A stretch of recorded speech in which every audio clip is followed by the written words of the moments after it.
1 minute. 3 minutes. That was. I think we also won this for you. I have never done anything like that before. So like this, I can. Yeah. That was crazy.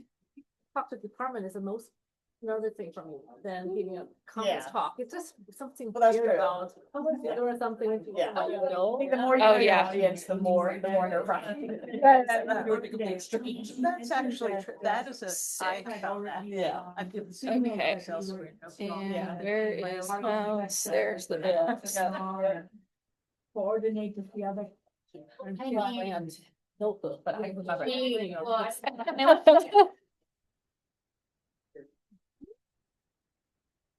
Oh, okay. So I didn't know. Just a minute. You know, this makes sense. So many things, so. Oh, It's really, I think. Actually, I feel like we've. Oh, okay. We're on a, we're on a. Yeah. Okay. And it's so sad. 'cause Like they- really. How many people do we have on Zoom then? We have 2, 3, 4, 5. Okay, cool. Not too bad. Not too bad. Not too bad. Hey, you guys are maxed out here. Hey. Right? Hi, Andy. There's the freshman extraction sites. Yeah, and I mean. Yeah, we have a good bit of people. Should we start? Sure. Wait for 1 more minute. We can give it a minute so that everyone can get seated. Yes, I'm good. Okay. We're But recording. it was not as bad. Hello, everyone. Let's get started. But maybe. Well, we have quite a good audience here today. Thank you, everybody, for joining us. More about like, which section do you fold and how do the 3 different classes, making sure that they don't overlap, so. All right, so let's start the roundtable talk today, and welcome everybody for joining us. I'm quite excited to see a good crowd, and also very excited to see Sam presenting her master's thesis. So I'm just going to make a self-brief introduction of myself, and then to Sam. Probably everybody know me, and I'm Xiaochen Zhang. I'm the one teaching stage and art here at OSU. And today we have Sam Tarrant, who is an MA candidate supposed to be graduating this summer. And she is presenting a part of her thesis on the textile from the Nara period in Japan, which is around the 8th century CE. And her emphasis is on the globalization, is also on the different how the objects shift their identity after they enter a different cultural context. And I think she will also talk a little bit about the overall structure and the thesis of her master's thesis as well. Okay, welcome, Sam. Great. So thanks to everyone for being here, crowded room. And thanks everyone who's here on Zoom as well, some familiar faces, so that's always really exciting. But so to kind of talk about for today, my topic, my thesis, I'm just presenting on a specific chapter of my topic. And so today I'm just going to be talking about textiles from the Shosewing collection at Todaiji Temple, which is currently in Nara, Japan, and this dates back to the 8th century. So kind of talking a little bit about, I'll give some background on it, how it was built, how it came to be, what its purpose is, what is there, and then talking a little bit about some of the textiles, the other objects I'm looking at, and what can we learn from those today. So ideally, the interesting thing about these objects is that many of them were never intended to be used as Buddhist objects, but they ended up in a Buddhist temple. And they actually were used in Buddhist ceremonies, and that includes the eye-opening ceremony at Todaiji Temple. And even though these foreign objects were something that played a role in Buddhism, they also kind of serve as a testament to the connected nature of Japan during this time period. And also just talking a bit about some of the politics that happened with the Silk Road, but kind of jumping right into it then. So this is Todaiji Temple from the exterior, as well as on the inside is the Great Buddha statue, which I believe is one of, if not the largest temples in the world right now, or statues of the Buddha in the world. And then I have a lovely photo on the bottom there of a print that I will talk a little bit about as well. But Todaiji Temple itself was founded and established in 738 CE, which is when construction started on it, and it was officially opened and completed in 752 CE. And oh, I was just gifted a laser pointer. That's fancy. So thank you. As far as the temple itself, it was considered one of the 7 great temples of Japan. So it was a major landmark for the religion and for the people. And it was built as a part of a movement to promote spiritual unity among the clans of Japan under Emperor Shomu. And during this time, so Japan wasn't necessarily as like a united single identity, as like single nation. It consisted of smaller groups throughout the countryside or throughout the country as different shogunates, or like we can kind of think of them almost like countries or states. And this was kind of meant to unify the entire country under a single religion, which is Buddhism, whereas previously there was the major religion, which was Shintoism. But the temple, and this temple in particular, as well as a couple of others, were one of the main patrons was Emperor Shomu's wife, Empress Komio, who was referred to, she was a devout Buddhist. She was raised to be Buddhist by her mother, so that's where a lot of the influence comes in. And she was a devout patron of the arts and the temples, especially. She also spearheaded some projects to build bathhouses near these temples, which is kind of where that little image I have of her comes in. Wow, this is really powerful. But the bathhouses were built near the temple as a part of a community service act by the empress to bathe people who were sick, especially lepers. And there's a very famous story about her, about how she was bathing these lepers, which was kind of a taboo at that point because you don't want to touch the diseased people. But on the 1,000th person that she bathed, it turned out that it was actually the Buddha in disguise, and he revealed himself to her after she was not only bathing him, but there's also some variations that say she was sucking the pus out of his wounds, which is kind of interesting. But some of the comparisons that have been made between this story and later saints in Europe, especially like Elizabeth of Hungary, who had similar stories, there's been some interesting comparisons with that as well. But so that's at least kind of the general background of the temple. It still stands today, and if you go visit it, you'll find that there are a large population of deer on the temple grounds that learned how to bow and accept crackers from people. They're also kind of mean, so I don't recommend getting on their bad side. But when this temple was first built, there was a major ceremony that was meant to officially give life to the temple in a sense. And it was referred to as the eye-opening ceremony, which in Buddhism, the eye-opening ceremony is a ceremony when a statue of a Buddha is constructed or placed within a temple, where the pupils of his eyes are painted in. And this is believed to quite literally breathe life into the statue. So statues in these temples are treated almost as living things, and they have a soul within them. So this is kind of an interesting thing whenever you consider having these statues in places like museums where they don't have quite that same life or breath to them. But actually, there was a monk who traveled from India to be a part of this eye-opening ceremony. His name was Bodhisena, and he first arrived in Japan around 735 to 736, and then he stayed pretty long term throughout, but he was a part of this grand ceremony. But the statue was completed in 752 CE as well.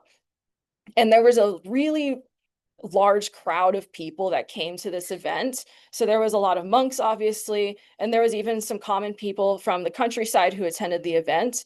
And early poetry that talks about the arrival of these people to the event talks about how they all showed up and they enjoyed the ceremony for several days, which included things like there was theater, there was music, there was rituals, of course, to commemorate the opening of this temple. But on the way back to their hometowns, many of them were falling sick and ill. Many of them died. And as a response to this, Empress Komio actually made a decree that was to announce the names of all of these people who died as they were attending something that was a religious event and something that they should be remembered for. So there was a lot of people's names written down, spoken out loud, excuse me, and remembered for attending and being a part of this major event.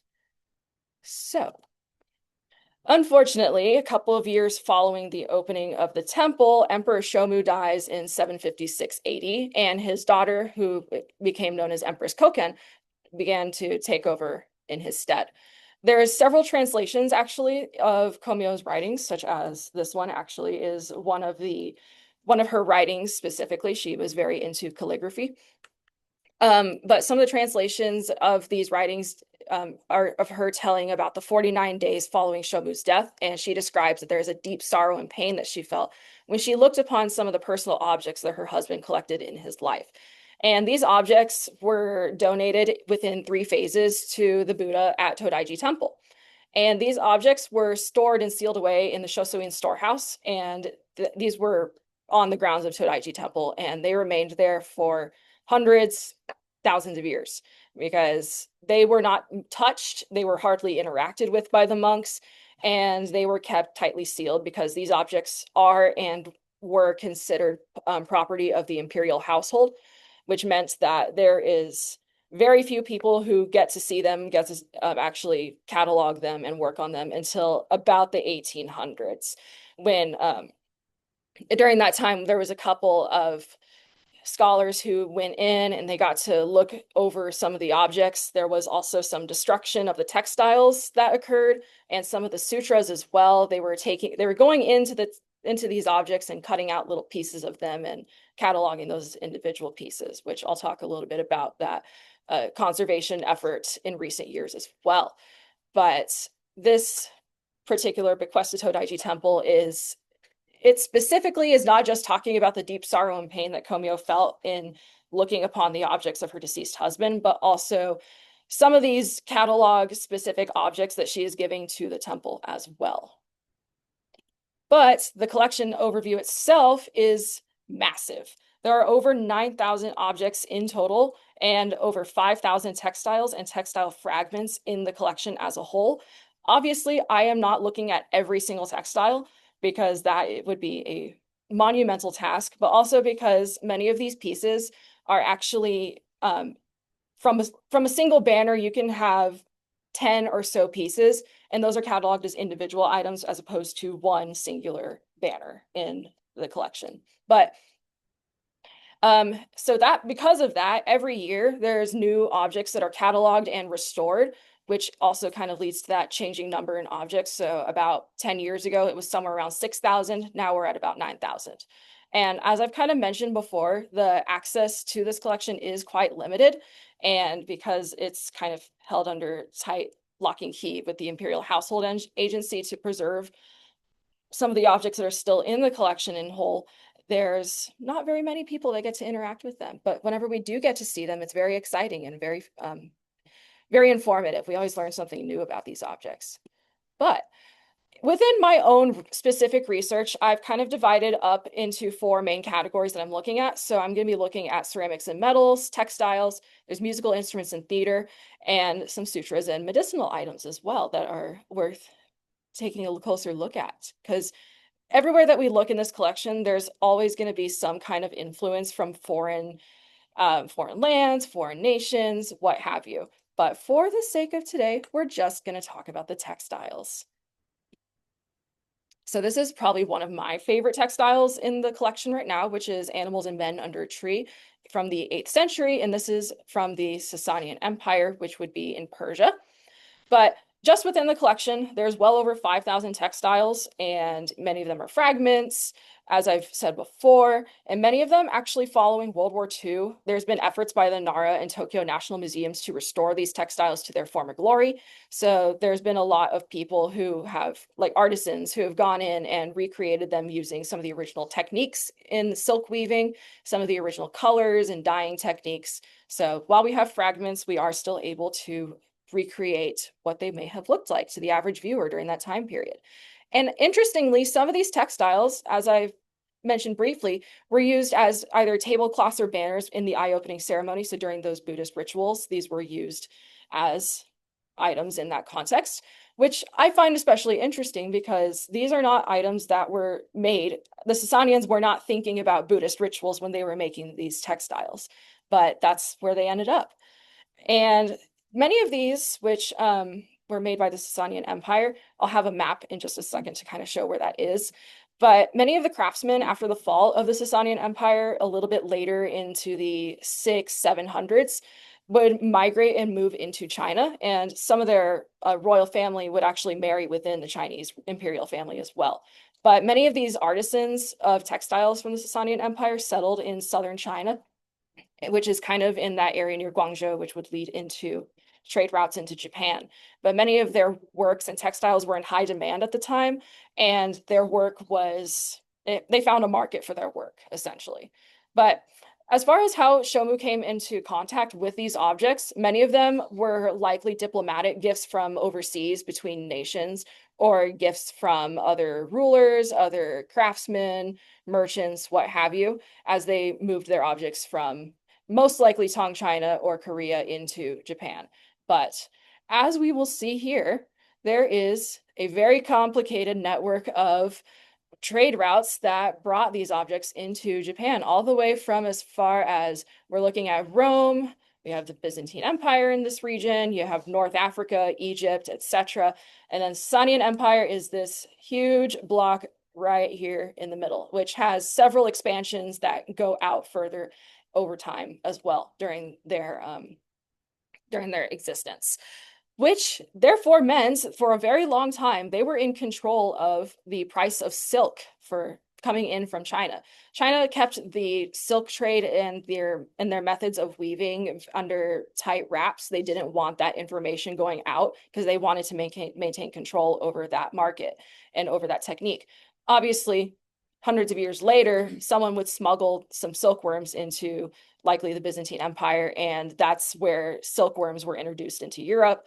And then people were able to make silks on either side, either direction of the Sasanian Empire. You have silk being made in Japan, or excuse me, silk being made in China, and then you also have silks that are being made in Syria, Iran. But actually, after a period of time, silk making and weaving from Iran and Syria became in high demand because it was kind of sturdier. It was a different weaving technique than what they're used to seeing from China. And the really interesting thing too is that the Sasanian Empire, they got to kind of say like, okay, well, if you're going to bring your silk from China into the Byzantine Empire or into Rome, then this is how much we're going to charge for you to cross our land, because sea transport was not necessarily possible at this time. Most of the travel that occurred was likely through camels. And interestingly, on my ceramics, I'm looking at a ceramic camel as well, and how those animals became especially revered and popular within China.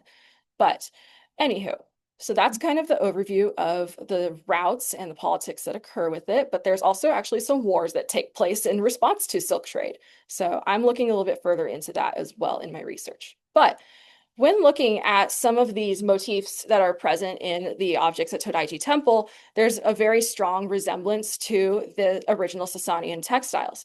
So this reproduction of a textile right here within the Shosoin shows a hunting scene, and it was actually made in Japan, but it looks like it was not made in Japan, which is the really fun and exciting part of this. And actually, I find it's very similar, and me and a couple of other scholars have agreed that it shares a lot of resemblance to this hunting scene of Shapur II from the Iranian Sasanian dynasty in about the 4th century.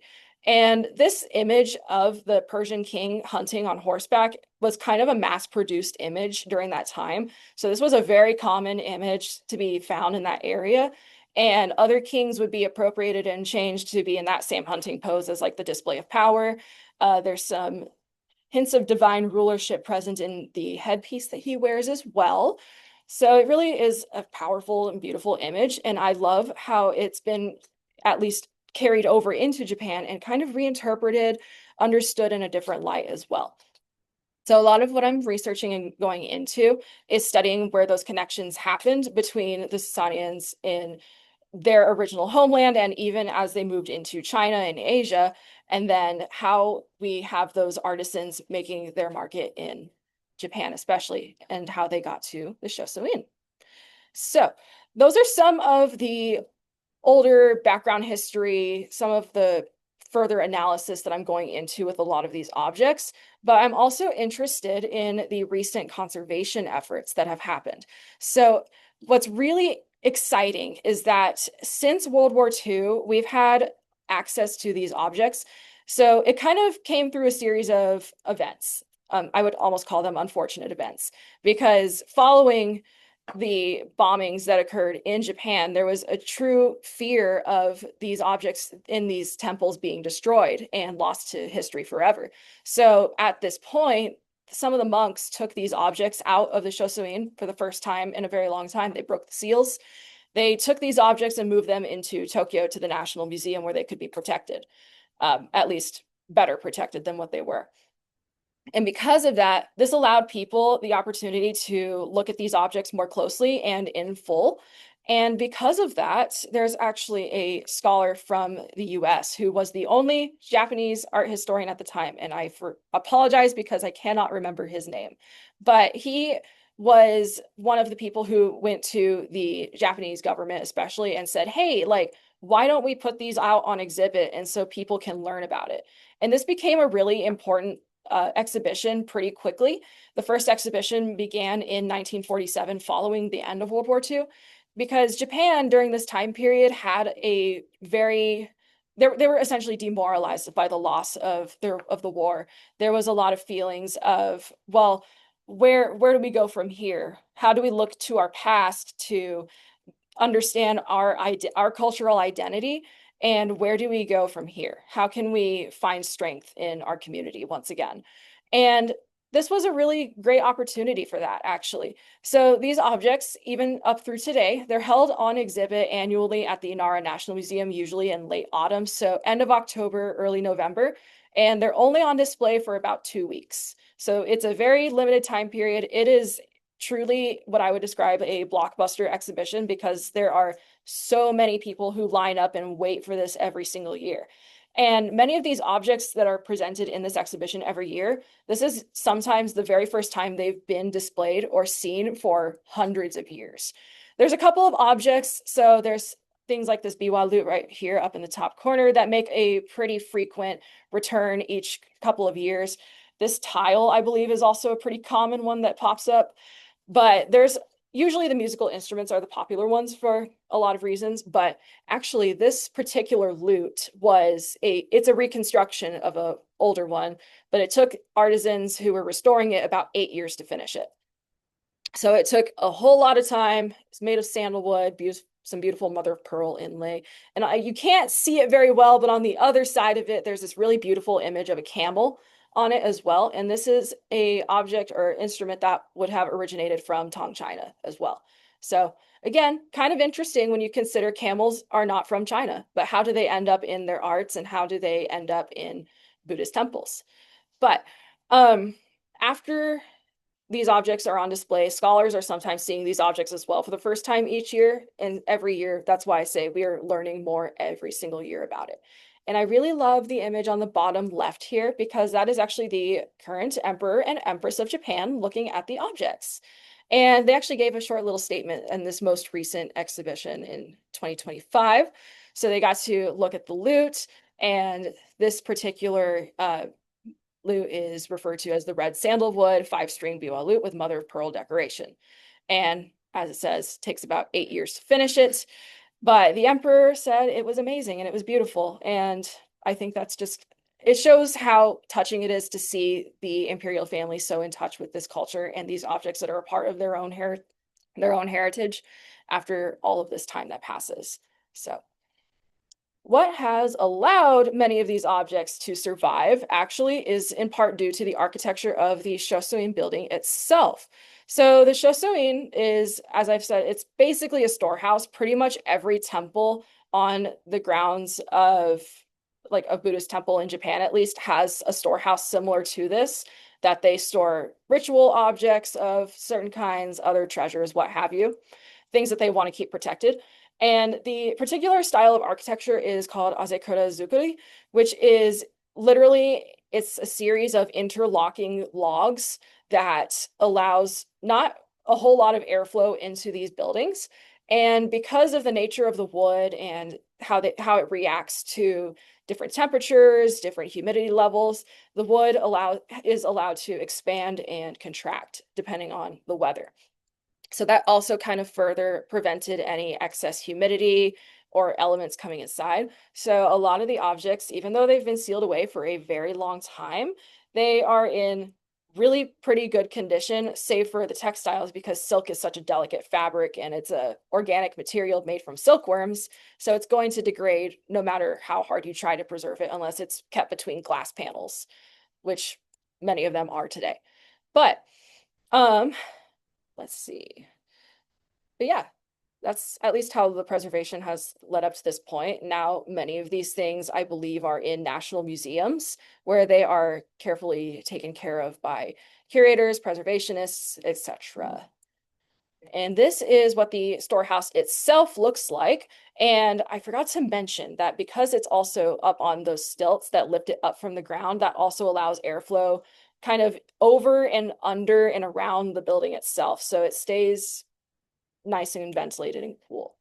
But as far as where my research is heading towards next, I'm also kind of looking a little bit deeper into the history and story of Empress Komyo, not just as patroness of the arts and these temples, but I'm also kind of looking into how she, in later Japanese story, tradition, folklore, became labeled as one of the ideal beauties and ideal Buddhist women of that time period, and some of the mysticism that actually comes with her story. There's a lot of very interesting tales about her and her relationship to the Buddha and her religion as well. And I'm also, of course, looking into how some other images, motifs traveled across from as far west as, especially, I'm looking at Egypt. There's motifs in a lot of these textiles, which I can actually backtrack a little bit to some of these textiles have these designs that are called arabesques, which in Japan, these arabesques, so typically it's going to be like your plant figures, plant forms and shapes that are present across. A lot of these arabesques show plants that obviously not native to Japan, and even some scientific analysis of these textiles show that the dyes that were in the coloring of these fabrics were foreign and not introduced into Japan until far later. But some of the studies of these arabesques and the designs within them is something that I'm looking a little bit further into and kind of understanding what objects were made outside of Japan, made inside of Japan, what motifs did they keep, and how did they change them to adapt into something that they're more familiar with, at least in later art as well. But let's see. And then some other chapters, of course, I've talked about metalwork, there's musical instruments, ceramics. Some of the ceramics, that camel that I talked about was a funerary object. So it was buried in a tomb with someone likely with a lot of wealth and money, and someone who was connected to these silk roads, these trade routes as well. And then, of course, the musical instruments is actually a very fascinating topic as well as the theater masks, because these were things that were used also within the eye-opening ceremony as part of the musical theatrical performances that took place. And actually, one of these masks is described as, its character that it's portraying is the Persian king or the foreign king, who was described as dancing typically in a drunken manner, which I think is kind of entertaining. I wish I could see what that looked like. But as far as that goes, those are some of my current routes that I'm taking for my research. I'm doing a lot of translating of readings and articles from Japanese into English right now. Thanks to Dr. Lee, who's helping out with this project. He is stationed out in Tokyo, Japan. So working around those time zones has been really interesting, which involves me emailing at 9 p.m. and it's noon for him. But been an absolute delight and help with this project, and I absolutely look forward to continuing with it. So with that, thank you everyone for being here to listen to me talk, and I'm happy to answer questions. Well, thank you for your lovely talk, and I can ask 100 questions, but I'm going to save that for other people. So questions? Yes. So you mentioned this camel as one example of an object that was a funerary object. Mm-hmm. And it related to a question that I had, which was how many of these objects that were donated by the Empress had any kind of religious association? Or were they just like things in his home that they had collected and then donated? Like, was Mhm. there an understanding that the objects had some sort of contribution to be made at the temple, or, you know, sort of what was, they weren't objects made for the temple, right? So Right. like, can you talk a little bit more about sort of what, I don't know, what the sort of goal or possible meaning there was behind that donation based on the yeah. types of objects that they were? And maybe you can't Yes. answer that, but I can talk a little bit about that. okay. So the main reason Komyo donated these objects to the temple is kind of a way of accumulating good karma through Buddhist belief. One of the things that's really interesting about the rule of Shomu is it had a lot of hardship with it. There was plagues that took through the country. He lost his first son in infancy, and that's how Empress Koken became the next person to inherit the throne because he died, I think he was like 4 months old. But their understanding was that, well, for us to be having this much tragedy during the time of the rule or the rulership over this land, there must be something we're doing wrong morally. And so there was a lot of, that's part of why Komyo also was looking into building all of these temples across the land and doing all of this public service. She was all about public service. And then after he died, she thought, well, what better place to donate these things that I don't need and don't want to look at anymore than to something I've dedicated my life to. And she was a very devout Buddhist woman, especially because of the influence of her mother. Her mother was very, very good about bringing that about when she was really young, especially. So yeah. It really kind of didn't matter what the function was of the objects before they were donated. It was just simply kind of the act of donation was part of this kind of Yeah. positive karma thing. Okay. Yeah. Cool. Thank you. Yeah. Kind of ironic though, because Buddhism's all about not being tied to material things, and here this sort of I'm going to give a bunch of material things, and I mean, Yeah. didn't that whole Dairetsu statue didn't that bankrupt the country because all the It did.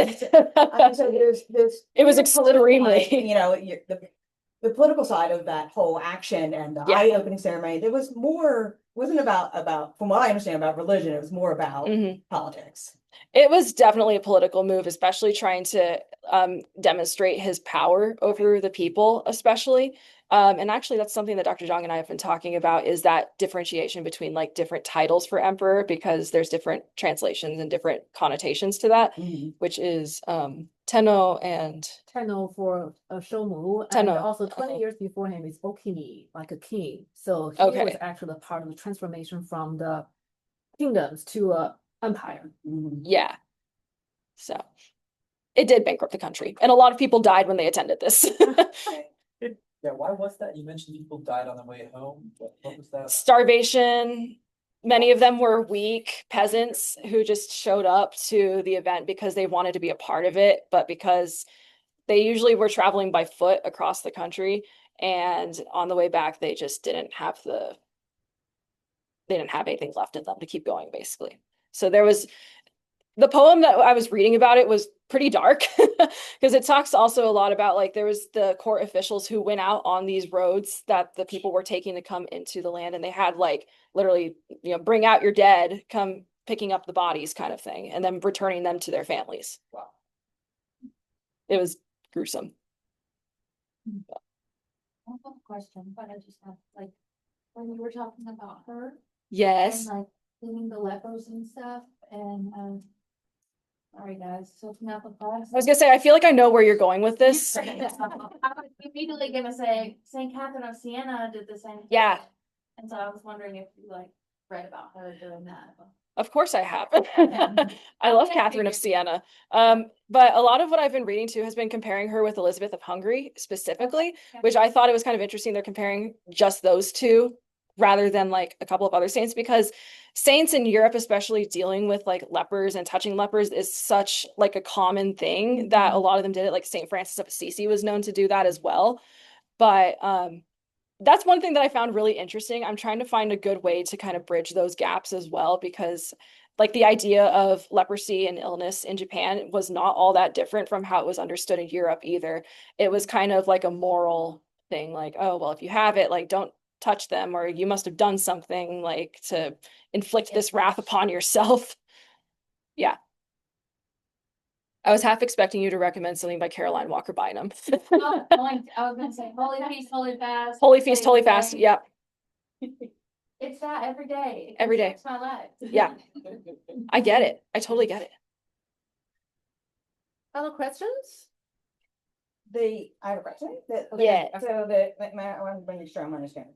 So the Chasseauin storehouse, Mhm. the artworks or a selection of them come out annually for 2 weeks? Is that, okay? Yes. Since 1947, is that what you're saying? Yes, I think there's only been like 2 instances where they haven't done it due to different things. I haven't gotten a whole lot of information on why that happened. I want to say it was something to do with like the museum itself being under some kind of restoration or something. Okay.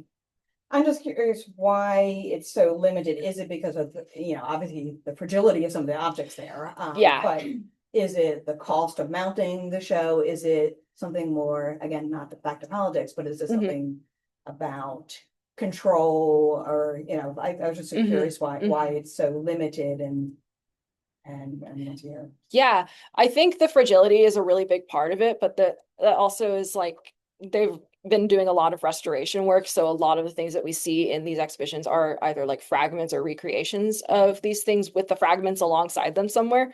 But I think the original exhibition was definitely a political thing. So I think that still kind of just carries into tradition today with the exhibition, that we just have it for this short period of time. Yeah. So it also reminds me of like just the Shinto rituals in general, like Yeah. the destroying of temples every 20 years, like the one in Pusey, and this idea of kind of the cycles that are necessary for religious reasons, but also for kind of control and sort of, nationalistic more kind of side of Yeah.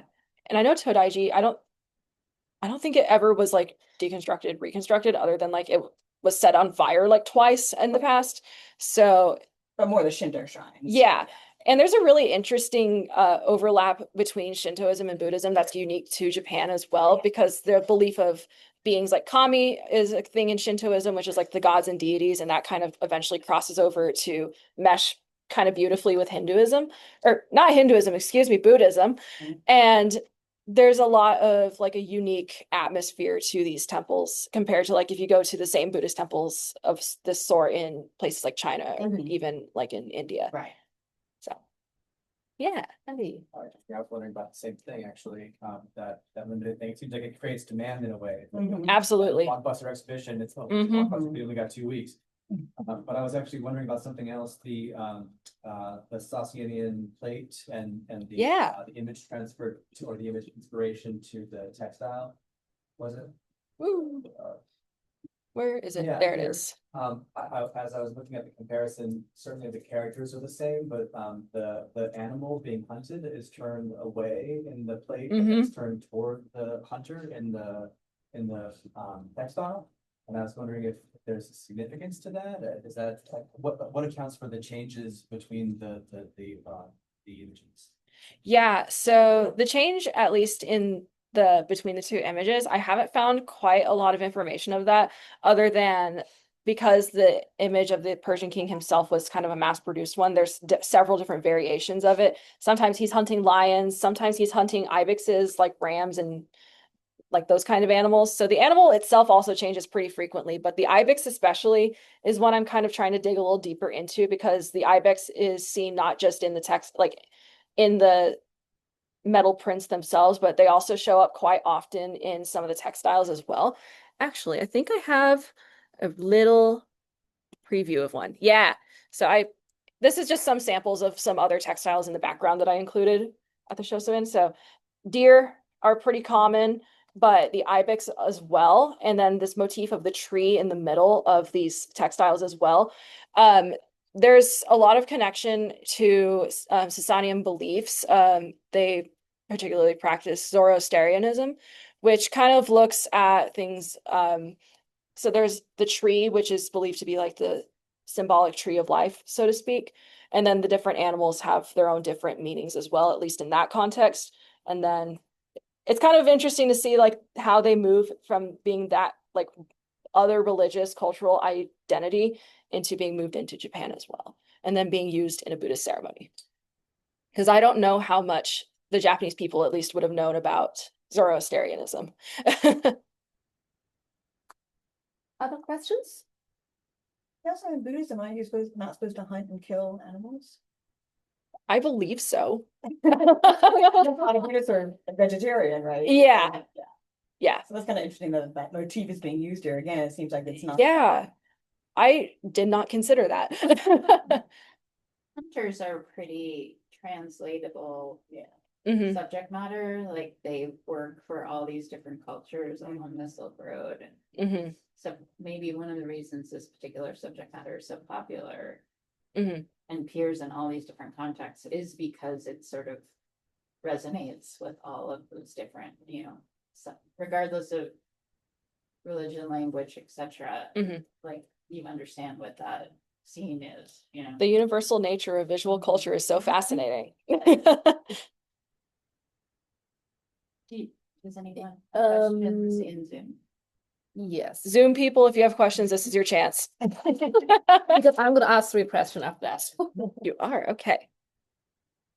Hello. Check the Zoom people. Yes. Hi, Zoom. I hope everyone's doing okay. I'm glad to see familiar faces. Hi, Mom. Oh, my mom is in here. It's just her name. Bernadette's my mom. Velma's my grandma. Bree and Leah, I love them. They're fantastic. And then, hi, Kit. I miss you. Everyone here remembers Kit.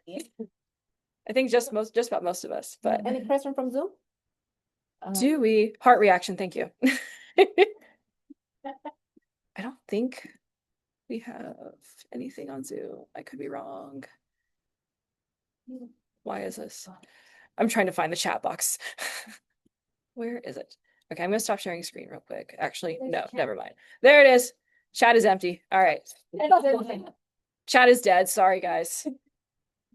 All right. Can you move back to this? Yes, slideshow? yes, I can. Go away. There we go. Playing from the start, I guess. Okay, so I have 3 questions. The first question is very simple. Mhm. Who are those obnoxious people that forced to study muscle in, muscle in, and study and tear up the textiles? Oh my gosh, I have names. Were they? I assume they were not Japanese, right? They were. Really? They were Japanese scholars that were tearing up these textiles to look at them closer. So people were kind of no pun intended, torn up about it. There was My first reaction is like they must be colonial. yeah. There's one specific scholar that they point to his name a couple of times, and I'm trying to dig a little deeper into what he was all about. But he was kind of the main guy who went in and started cutting these up and like kind of parading them around and being like, look how cool this is and how old it is. And then it like totally ruined the textile, obviously. He also did that with some sutras as well, which is, I think, a big no-no. It just like makes me cringe. It's almost like tearing up a piece of the Bible and carrying it around. Although I guess they did that in the Middle Ages, so. Okay, so the second question I have, and after 1947, and they had the annual exhibition of Shoso In, Mhm. and because right after the bombing, so I cannot help but wondering whether this kind of a exhibition effort was a part of the U.S. government's narrative to help Japan build a post-war national narrative. Yeah. So is USA in part of the the formation of the new nation state here? I think that has a lot to do with it because the scholar from the US who came over to talk with the Japanese government, he also roped in the Chinese government in this somehow. But it was because he also had connections with the area because he was stationed there during the war as well. So he kind of was like, he was there, he was stationed there as part of the US Army. And then afterwards, when he got back to doing like his professor work, that's kind of that this kind of became his baby. So I do feel like there is definitely a political agenda with it, and I am curious how much the US had to do with it, aside from here's our one scholar that we have on the topic, and he's gonna go and talk about it and learn about it. And then he actually learned quite a bit from the exhibition as well, because after this, like in the 60s, he had one of the first major Asian art exhibits in, I believe, Chicago. I could be wrong. It was somewhere in the northern United States. I know that much. Sherman Lee? Yes, Sherman Lee. Oh. It was Sherman Lee. That's, yeah, I totally was blanking on his name. And I'm like, I know it's a really common name or something like that. But Sherman Lee, Dr. Sherman Lee was his name. So he actually was one of the first people that helped Japan build this kind of museum dash nationalism connection, right? Yes. Okay. He's an interesting character. So the next question I have is about the Shoso-in objects after the donation. I cannot help but just relating them to the early funeral culture in Japan, the Kofu tombs. Yeah. And where they also had a lot of foreign objects in the tombs. So do you feel those Shoso objects, since they were donated after his death and since they were now allowed to be seen by other people, do you feel they are comparable to funeral objects in the previous time? I almost treat them like funeral objects because of the nature of them being donated afterwards, because they were someone's at the end of the day, they were someone's personal objects, and these were gifted to him, and he enjoyed them throughout his life, whether they just be like looking at them or just keeping them like somewhere he can see them in his home or whatever. But I do think just because the idea of being buried or interring these things somewhere far away that no one else can deal with them or touch them, ideally, I think that they're almost treated a lot like funerary objects in a sense. Okay, thank you. And also talking about funeral object, also talking about them as Buddhist object for improving karma. And I mean, they usually want the best object to improve their karma. So why foreign object, not the best made in Japan, like the gold, silver, the most precious items? Yeah, I think there was something to do with the personal nature of it and the personal tragedies that they experienced during Shomu's rule, especially, that had to do with it. I think it was an idea of like the more personal, the more meaningful. That was at least my understanding of it. There could be a very different understanding of that out there as well. Okay, one last question. So Yes. I feel like a lot of Emperor Shomu's effort was on Buddhism. So how was Shintoism? Were they popular?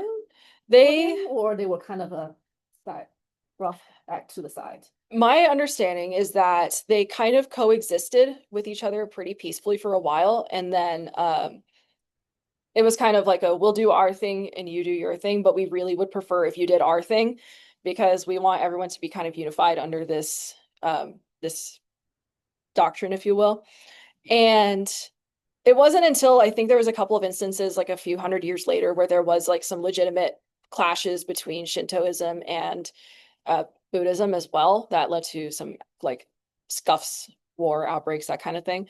But I haven't looked super extensively into some of that, but I do know eventually there is kind of a meshing of the two religions that takes place where you have elements of Shintoism present in Buddhism in Japan. I think it's also interesting, and so just comment that the Shoso-in object was so promoted after World War II because they were a collection from over Asia, even beyond, which was pretty much like, like a Pan-Asian effort and a kind of a restoring Japan back to, the peacemaker instead of being the colonizer of Asia. Yeah, I feel like that's maybe why the USA emphasized Buddhism, not Shintoism after World War II. Oh, yeah. Okay, that's one of my questions. Any other question, comments? Oh, actually, it's about the time. You have something you want to share? You're writing your thesis? Oh, it's a train wreck. No, I'm joking. No, it's genuinely so fascinating because it's like I'm finding so many new things over and over that I want to include so much of it, but I know it's just gonna like consume my entire life. What you're This is one chapter. This is one chapter, and I have so many other interesting things I'm coming across. Like I learned a lot about I learned a lot about Shapur II when I was just studying this image. Like he has some really interesting lore around him that he was crowned before he was even born, supposedly. So there's like a story that they put the crown on his mom's pregnant belly and was like, "You're king now." And so he also was like, he also though was like a really popular king. He became in death like known as Shapur the Great because he also like led a lot of like really successful military campaigns that expanded the empire's borders quite a bit into Asia as well. So he was pretty popular as a ruler. The ruler that came after him, I think it was his nephew, was much less popular. All right, thank you for sharing your research. Have you been to Nara? No, but I want to. Cause I just wanna vouch for the very aggressive and fat deer at Nara. There's some really good TikToks of them. Oh my God, they Yeah. are so, and they have all these stands. When you go there, you buy biscuits to give them. They are Yes. aggressive. They also They are learned, mean. well, they learned how to open the doors to the convenience stores, and then they had to put the motion sensors at like people height. They wander But then, freely. but then the deer learned how to stand up and trigger the motion sensors. Whoa. I'll just So- add some pictures of them, but they are like, and it has signs on them, that like, don't aggravate or don't in any way. Sort of tempt the deer. I saw. Thank you, Zoom people. Mostly just impressed you didn't read. Huh? Ah, that was great. It's hard to do. You didn't read your presentation.